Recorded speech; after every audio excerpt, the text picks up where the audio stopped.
As we look to the future to develop new technologies to combat the growing effects of climate change and preserve some of the most beautiful places on this planet, one new series shows us how we can look to animal evolution to learn how to develop new approaches to save our planet. Joining us now is Patrick Aryee, a biologist, self-confessed thrill seeker, and star of the new series Evolve, airing on CuriosityStream.com. Thank you so much for your time tonight. Thanks for having me, Lindsay. It's a pleasure to be here. So a central theme in your new show, Evolve, is that nature holds the key to our planet's restoration. What are some important things that we can learn from animals to help us slow the effects of climate change? Wow, you're going with a big question. Yeah, already. We just go right in for it. Yeah, for sure.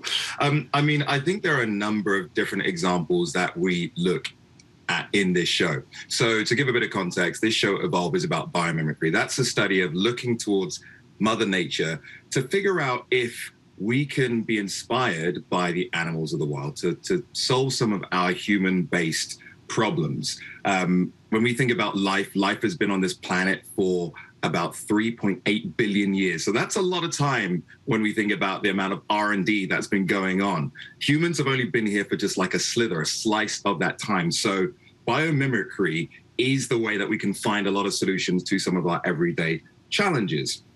I'm trying to think of some really cool ones that we came across. Let's think about, we looked into the world of termites. So termites have this incredible ability to build these huge towering nests, or these towers above their nests.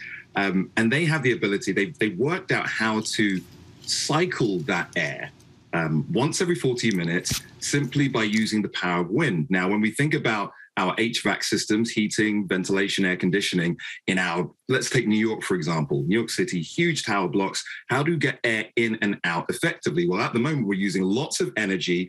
Potentially, we could change the way we build our skyscrapers and buildings so that we don't have to use as much energy. So let me put you on the spot here, Patrick, because I think that that's fascinating, what you just shared about the termites. Are there some other technological advancements that we've already learned from animals that we're already using? Yeah, so one of the most simple examples, most relatable examples of biomimicry comes in the form of Velcro. Now, that was invented by a Swiss engineer. He used to go out on walks and hikes with his dog, and he used to get really annoyed about the fact that these cockleburs, these seeds from these cocklebur plants, would constantly stick to his dog and his pants. So, being an engineer, he eventually looked at these seeds under a microscope and realized that these hooks would stick or attach themselves to anything with a loop-like kind of structure. And thus Velcro was created, and it's been used in all sorts of products since then. One of the ones that I'm really excited about is shark skin technology. Many people may have heard of shark skin technology being used to make better swimsuits, more sleek and more efficient swimsuits. But when you look at shark skin under a microscope, you see all these things called dermal denticles. They're tiny, tiny scales.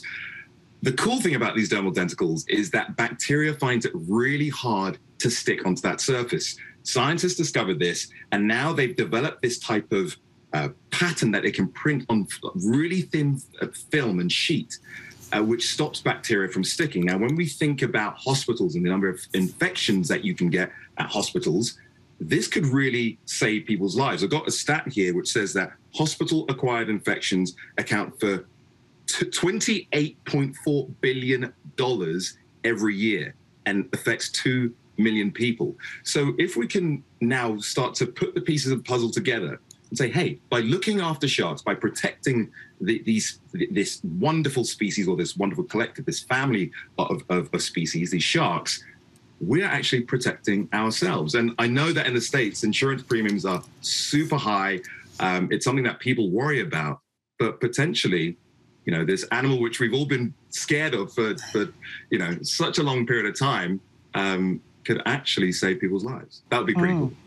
Very cool. And you travel to all these very cool places, from Africa to Hawaii, throughout Europe. So many are in danger of being irreparably harmed. But what gives you hope tonight that humans can still reverse the current trajectory that the planet is on? We do a segment called It's Not Too Late. What gives you that sense that it is not too late?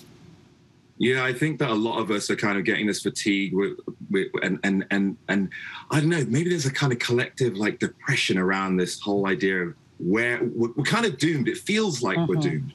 But for me, at least, I think that this is how I put it. I feel that biomimicry is a fantastic way to demonstrate that Mother Nature's green can make Wall Street green. And like it or not, this world is run by money. So if we can demonstrate that the natural world, the species of this planet and the habitats have a tangible value that at least Wall Street can understand. They do have a value anyway, but we can demonstrate that by protecting them. We can come up with all these different solutions. For me, that is so hopeful. You make biology and talking about the environment and animal evolution so interesting and fascinating. You should have your own show. As a matter of fact, you do. That's right. Patrick Aryee, we thank you so much. You can stream episodes of Evolve right now on curiositystream.com. Hi, everyone. George Stephanopoulos here. Thanks for checking out the ABC News YouTube channel. If you'd like to get more videos, show highlights, and watch live event coverage, click on the right over here to subscribe to our channel. And don't forget to download the ABC News app for breaking news alerts. Thanks for watching.